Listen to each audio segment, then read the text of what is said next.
Hello friends, welcome to my YouTube channel Saraswati commerce academy. तो आज हम करने वाले हैं क्लास 12th की इकोनॉमिक्स का एक मोस्ट इंपॉर्टेंट चैप्टर जिसका नेम है laws of production, returns to a factor and returns to a scale. ठीक है, इससे पहले हमने प्रोडक्शन फंक्शन वाले चैप्टर में सीखा था कि प्रोडक्शन किस तरीके से होता है, हम इनपुट का यूज करके क्या बनाते हैं, आउटपुट जनरेट करते हैं, यानी कि रॉ मटेरियल का यूज करके हम क्या बना लेते हैं, फिनिश गुड्स। उसमें हमने क्या एग्जाम्पल लिया था कि अगर हमारे पास वुड्स है, अगर हमारे पास लकड़ियां हैं तो लकड़ियों से हम क्या बना सकते हैं, अच्छा फर्नीचर बना सकते हैं। ठीक है, तो इस तरीके से हम अपना प्रोडक्शन कर सकते हैं। तो इसमें एक डेफिनेशन भी बताई थी मैंने आपको प्रोडक्शन फंक्शन की, अगर आपने वो वाली वीडियो देखी हो तो प्रोडक्शन फंक्शन क्या था, production function is an expression. अब देखो, फंक्शन का मतलब जहां पर भी फंक्शन आ जाए, इसमें कोई फंक्शन वो वाला फंक्शन नहीं है जो आप समझ रहे हो। फंक्शन का मतलब होता है रिलेशनशिप, किसमें रिलेशनशिप बताना है इसमें। Production function is an expression of the technological relation between, किसके बीच में रिलेशन बताना है, physical input and output of a good. यानी कि कोई भी जो आप सामान बना रहे हो उसमें इनपुट और आउटपुट के बीच में कैसा रिलेशन है, यानी कि कितने इनपुट का यूज करके आप कितना आउटपुट जनरेट कर सकते हो, आपको इसके अंदर ये बताना है। ठीक है, प्रोडक्शन फंक्शन में ये होता है। अब देखो कि अगर आपके पास कोई ऑर्डर आ जाए, ठीक है, आज आ गया आपके पास कोई ऑर्डर कि आपको ना 2 दिनों के अंदर आपको ना काफी सारी एक बुक्स का ऑर्डर मिला है, या फिर आप कह दो कोई मिठाई बनाने का आपको ऑर्डर मिला है। सिंपल सा हम ऑर्डर लेते हैं कि आपको काफी सारी मिठाइयां बनानी है और आपको मतलब 1 दिन दिया है उन्होंने, और 1 दिन में ही आपको सारी की सारी मिठाइयां तैयार करके जो है देनी है। ठीक है, अभी आपके पास वर्कर भी इतने नहीं है, तो ये शॉर्ट पीरियड के लिए आपको ऑर्डर मिला है कि तो आपको सुबह ऑर्डर मिला, आपको शाम तक कंप्लीट करना है, और बहुत बड़ा ऑर्डर है। अभी आप सोच रहे हो कि हाँ भाई मैं किस तरीके से अपना ऑर्डर कंप्लीट करूं। अब आपके पास ना फैक्टर ऑफ प्रोडक्शन होते हैं, लैंड, लेबर, कैपिटल, एंटरप्रेन्योर। अब आप किस किस में चेंज कर सकते हो। 1 दिन में आप अपनी खुद की लैंड नहीं खरीद सकते, 1 दिन में अगर आप रेंट पे लेने के लिए भी जाओ 1 दिन तो ढूंढने के लिए लग जाएगा। ठीक है, तो आप लैंड में तो चेंज कर ही नहीं सकते। तो जिस चीज में आप चेंज नहीं कर सकते वो तो क्या होते हैं, आपके फिक्स फैक्टर होते हैं, आप उसको चेंज नहीं कर सकते। जो आप चेंज नहीं कर सकते उसको तो फिक्स कहते हैं, जिसमें आप चेंज कर सकते हो। ठीक है, और उसको क्या कहते हैं, हम वेरिएबल फैक्टर कहते हैं। तो इसमें लैंड में तो चेंज होने से रहा, ठीक है, और तो हम चेंज किस में कर सकते हैं कि चलो हम ले आएंगे, लेबर ले आएंगे, चलो एक आधा कहीं से ले आएंगे, और एक्स्ट्रा लेबर तो लगाने पड़ेंगे क्योंकि आपको बड़ा ऑर्डर मिला है। एक्स्ट्रा लेबर लगाने के साथ साथ आपको इतनी सारी मिठाइयां बनाने का ऑर्डर मिला है, तो आपको पैसे तो चाहिए, चलो एडवांस भी आप उनसे ले लोगे तो आपका वो भी काम चल जाएगा। ठीक है, तो यानी कि आप इसके अंदर एक आधे फैक्टर में ही चेंज कर सकते हो शॉर्ट टाइम पीरियड में। तो शॉर्ट रन प्रोडक्शन फंक्शन में क्या होता है कि some factors are fixed and some are variable. अब इसमें क्या है, ज्यादातर इसमें क्या होता है कि सिर्फ एक ही फैक्टर वेरिएबल रहता है, बाकी तो सारे फिक्स्ड ही रहते हैं इसके अंदर। तो जब आप शॉर्ट टाइम पीरियड के अंदर जब आप प्रोडक्शन करना चाहते हो, ठीक है, आप अपना प्रोडक्शन बढ़ाना चाहते हो शॉर्ट पीरियड के अंदर, तो उसको क्या कहा जाता है, रिटर्न्स टू अ फैक्टर। ठीक है, और अगर आपके पास एक लंबा टाइम पीरियड है, आप लंबे टाइम पीरियड में आपको कोई प्रोजेक्ट पूरा करना है, आपके पास 6 महीने का टाइम है, तो आप चाहे लैंड का भी जुगाड़ कर लोगे कहीं ना कहीं से, ठीक है, लेबर भी आप ले आओगे, कैपिटल का भी अरेंजमेंट हो जाएगा। तो सारे के सारे फैक्टर जो है उसके अंदर वेरिएबल होते हैं। ठीक है, सेम प्रोपोर्शन में आप क्या बढ़ा देते हो, सारे के सारे फैक्टर्स बढ़ा देते हो, और उसकी वजह से आपका आउटपुट जनरेट होता है। ठीक है, तो इसमें रिटर्न्स टू अ स्केल में आता है। तो अभी हम इसी वीडियो सेशन में हम क्या डिस्कस करेंगे, लॉ ऑफ वेरिएबल प्रोपोर्शन, ये सबसे इंपॉर्टेंट है। अब इसमें आपको ये वाला लॉ जो है वो आपने पहले वाले चैप्टर में भी पढ़ा था।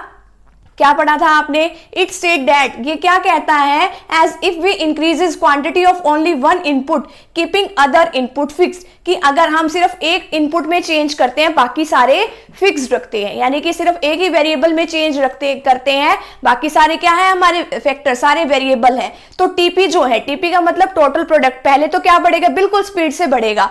ठीक है, TP initially increases eight increasing rate. ठीक है, तो टीपी पहले तो बिल्कुल स्पीड में बढ़ेगा, फिर उसके बाद डिक्रीजिंग रेट से बढ़ेगा, और फिर उसके बाद वो कम होना स्टार्ट हो जाएगा।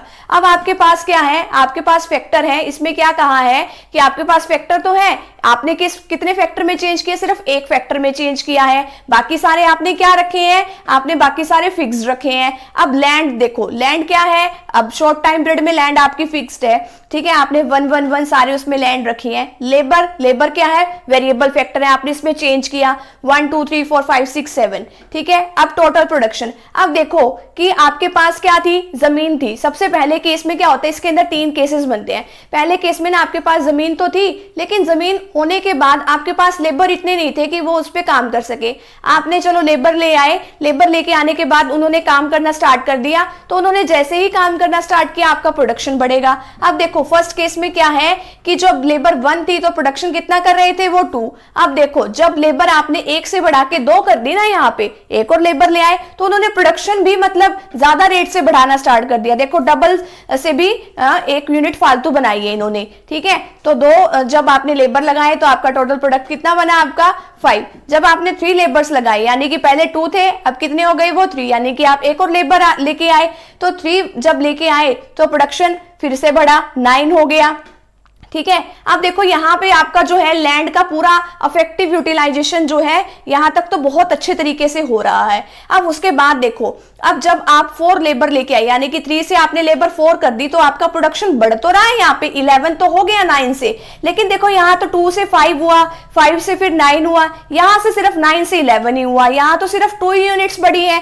ज्यादा तो बढ़ी ही नहीं। अब आपका टीपी बढ़ तो रहा है लेकिन डिक्रीजिंग रेट से। पहले क्या पढ़ा था कि टीपी पहले बढ़ेगा तो पहले इंक्रीजिंग रेट से, अब ये बढ़ रहा है, अब ये आगे बढ़ तो रहा है लेकिन कितनी रेट से, डिक्रीजिंग रेट से।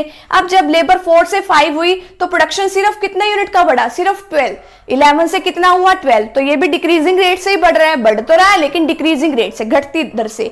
आगे क्या कर दिया आपने, 6 लेबर कर दी, तो देखो अब ये तो आपने फालतू में लगा रखे हैं, यहां तक तो जो है 5 पॉइंट तक तो आपका लैंड का बिल्कुल इफेक्टिव यूटिलाइजेशन हो गया है। अब आगे जितने भी लेबर लगाओगे वो सारे वेस्ट ही है, प्रोडक्शन तो उन्होंने जितना करना था कर लिया, ठीक है। अब देखो यहाँ पे आपने लेबर 5 करी तो आपका प्रोडक्शन कितना था, 12, 6 करी तब भी 12 ही है। अब जब एक और फालतू में लगाओगे तो प्रोडक्शन बढ़ने की जगह पे क्या हो जाएगा, कम हो जाएगा, ठीक है। अब यहाँ पे क्या हो गया, 11। अब आपको पता है मार्जिनल प्रोडक्ट कैसे निकालते हैं, ये जो टोटल प्रोडक्ट है ये कैसे निकाल लेंगे, इसमें से निकाल लेंगे। यहाँ पे पहले 2 का 2 आएगा, अब आगे 5 में से 2 को माइनस कर दो, 3। यानी कि मार्जिनल प्रोडक्ट का मतलब क्या है कि जब आपने एक एडिशनल लेबर लेके आए हो, ठीक है, तो आपके टोटल प्रोडक्ट पे कितना असर पड़ा है।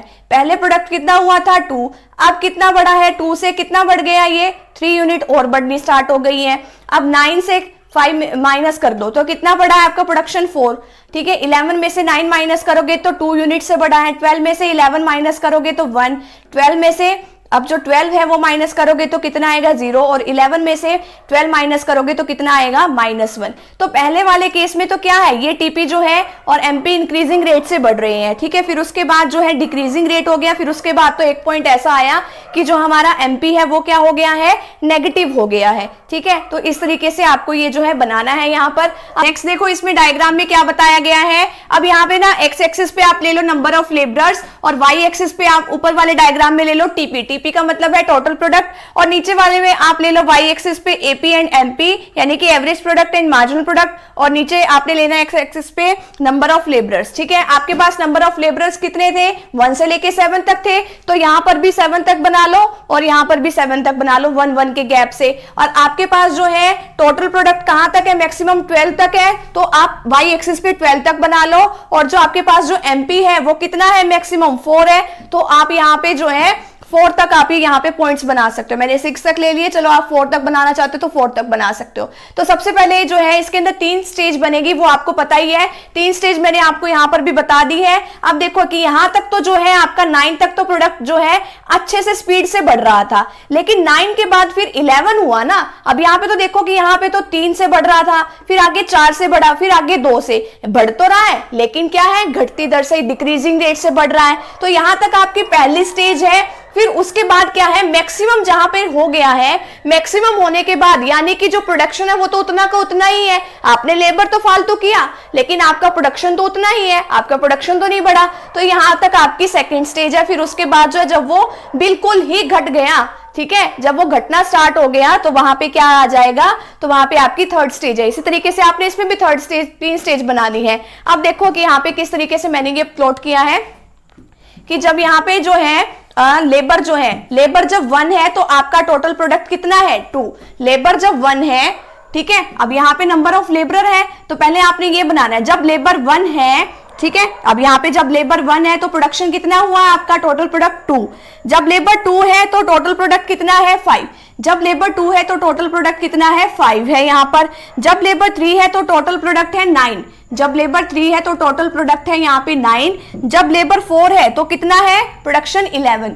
जब 4 है तो प्रोडक्शन कितना है 11। जब लेबर 5 है तो प्रोडक्शन कितना है 12, ठीक है। और जब लेबर 6 है तब भी 12 है, यानी कि यहाँ पे अपना मैक्सिमम पॉइंट पे है, ठीक है। और एक टाइम ऐसा आया कि जब आपने एक्स्ट्रा लेबर लगाई तो आपका प्रोडक्ट जो आपका प्रोडक्ट जो है वो गिरना स्टार्ट हो गया है, घटना स्टार्ट हो गया है। यहाँ पे कितना हो गया 7 पे 11 हो गया है। इसी तरीके से अब यहाँ पे आपने ये सारे पॉइंट्स को मिला देना है। अब पहले क्या है, ये बढ़ तो रहा है बिल्कुल इंक्रीजिंग रेट से, फिर क्या है कि हाँ भाई ये इसको घटना स्टार्ट हो गया, बढ़ तो रहा है लेकिन घटती दर से, यानी कि डिक्रीजिंग रेट से। फिर उसके बाद थर्ड स्टेज में वो तो गिरना ही स्टार्ट हो गया, यानी कि बिल्कुल ही फॉल हो गया वो। आगे क्या बनाना है आपने, एक्स एक्सिस पे वही नंबर ऑफ लेबरर्स और यहाँ पे एपी एंड एमपी बनाना है। अब इसमें एपी एंड एमपी में देखो कि जब लेबर 1 है, लेबर जब 1 है तो यहाँ पे मार्जिनल प्रोडक्ट कितना है 2 है, ठीक है। जब लेबर 2 लगाई हमने तो मार्जिनल प्रोडक्ट आपका बढ़ के कितना हो गया 3 हो गया। जब लेबर आपने 3 लगाई तो मार्जिनल प्रोडक्ट कितना हुआ 4 हो गया, ठीक है। यहाँ पे आपका ये 4 है। जब आपने लेबर लगाई 5 तो आपका प्रोडक्शन कितना हो गया, जो मार्जिनल प्रोडक्ट है वो हो गया 2। अब जब आपने लेबर लगाई 6, जब आपने लेबर लगाई 5, जब आपका प्रोडक्शन कितना है 1 है, ठीक है। तो आपका मार्जिनल प्रोडक्ट कितना है 1 है। अब जब आपने लेबर लगाई 6, जब आपकी लेबर 6 हो गई तो मार्जिनल प्रोडक्ट कितना हो गया 0, ठीक है। और जब आपने लेबर लगाई 7 तो आपका बिल्कुल ही घट गया, तो आपका यहाँ पे आया है एमपी, ठीक है। तो इसी तरीके से आपने एपी भी बना लेना है, ठीक है। एपी जो है इससे पहले नीचे है और फिर इसके क्रॉस करते हुए ऊपर से, यानी कि एपी जो है वो नेगेटिव नहीं हुआ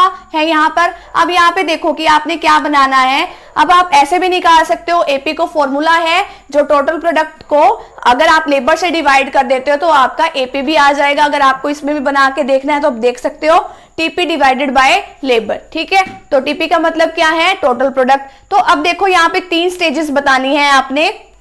अब जो है पहली स्टेज मैंने आपको यहाँ पे बना के दिखाई थी, ये इंक्रीजिंग रेट है, फिर डिक्रीजिंग रेट है, फिर नेगेटिव है। अब यहाँ पे पहली स्टेज कहाँ तक है, पहली स्टेज आपकी 3 तक है। अब यहाँ पे ये जो है आपका लॉज ऑफ प्रोडक्शन में लॉज ऑफ वेरिएबल प्रोपोर्शन जो है, इसमें क्या बताया गया है कि जो आपका फिक्स फैक्टर है यहाँ पे आपका ऑप्टिमम यूटिलाइजेशन नहीं हो रहा है, ठीक है। आपको मतलब लेबर जो है वो बढ़ानी पड़ेगी तभी आपका इफेक्टिव यूटिलाइजेशन होगा, ठीक है। फिर आपने लेबर जैसे ही बढ़ाई, आपका प्रोडक्शन बढ़ तो रहा है लेकिन आपका डिक्रीजिंग रेट से बढ़ रहा है। फिर आपने फालतू में लेबर लगानी स्टार्ट कर दी जहां पर ये मैक्सिमम है, ठीक है। उसके बाद लेबर बढ़ाने का कोई फायदा नहीं है। तो इसी तरीके से जो है आपने आपकी थर्ड तक आपकी क्या है इंक्रीजिंग रेट है, फर्स्ट स्टेज है।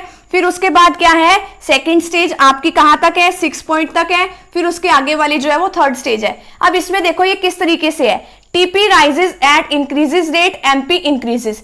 अब जब टीपी बढ़ रहा है, ठीक है, जैसे जैसे टीपी बढ़ रहा है, यहाँ पे देखो 2 से 5 हुआ, 5 से 9 हुआ, तो एमपी भी तो बढ़ रहा है। 2 से 3 हुआ, 3 से क्या हुआ 4 हुआ, ठीक है। यहां पर भी इसी तरीके से बढ़ रहा है ये, ठीक है। TP rises at decreasing rate, जब टीपी जो है डिक्रीजिंग रेट से बढ़ना स्टार्ट हुआ तो एमपी क्या स्टार्ट हो गया, वो तो एमपी स्टार्ट फॉलिंग, एमपी तो घटना स्टार्ट हो गया। अब देखो यहां से 9 से 11 डिमिनिशिंग रेट से ही बढ़ रहा है, ठीक है। आगे 11 से 12, 12 से फिर यहाँ पे 12 ही आया है यहाँ पर भी, ठीक है। अब यहाँ पे क्या है, ये तो अब ये क्या है एमपी जो है वो तो आपका घटना स्टार्ट हो गया। अब ये तो 4 था, 4 से 2 हो गया, घटना स्टार्ट हो गया। 2 से 1 हो गया, 1 से बिल्कुल ही 0 हो गया।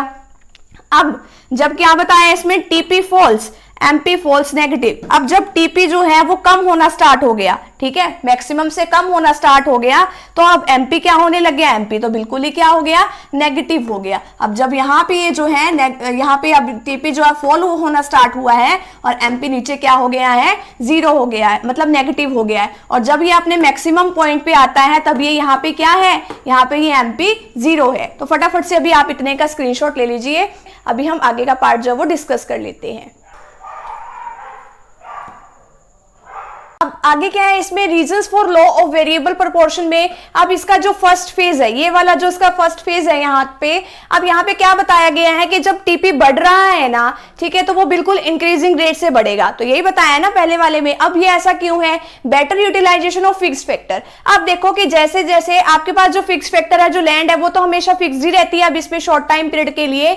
तो जब ये लैंड जो फिक्स्ड रहती है, तो अगर ये लैंड जो है फिक्स्ड पड़ी ही है, ठीक है, तो अब ये क्या है कि अगर हम इसके ऊपर ज्यादा लेबर्स लगा लेंगे तो ये इसमें ज्यादा प्रोडक्शन होगा ना स्टार्टिंग में, तो ठीक है, जितनी इसकी कैपेसिटी, अगर उतनी लैंड पे, अगर देखो जैसे किसान है, अगर वो उतनी लैंड पे काम करें जितनी वहां पे जगह है, अगर उतने किसान वहां पे, मान लो वहां पे उस जगह पे 5 इंसान काम कर सकते हैं, 5 जो फार्मर्स है वो उस जमीन पे खेती कर सकते हैं, तो वो क्या है, उसका अच्छा यूटिलाइजेशन होगा फिक्स फैक्टर का। ठीक है, अब आगे क्या है, increases efficiencies of variable factor, और जैसे जैसे वेरिएबल फैक्टर इसमें क्या है, लेबर, तो उनका भी बढ़िया यूटिलाइजेशन होगा, वो भी काम करेंगे। ठीक है, सेकंड फेज में क्या है, ऑप्टिमम कॉम्बिनेशन ऑफ फैक्टर। अब जितनी लैंड है बस हमारा उतना ये प्रोडक्शन कुल मिला के हो रहा है, अगर हम फालतू लगाएंगे तो हमारे लिए ही नुकसान है इसमें।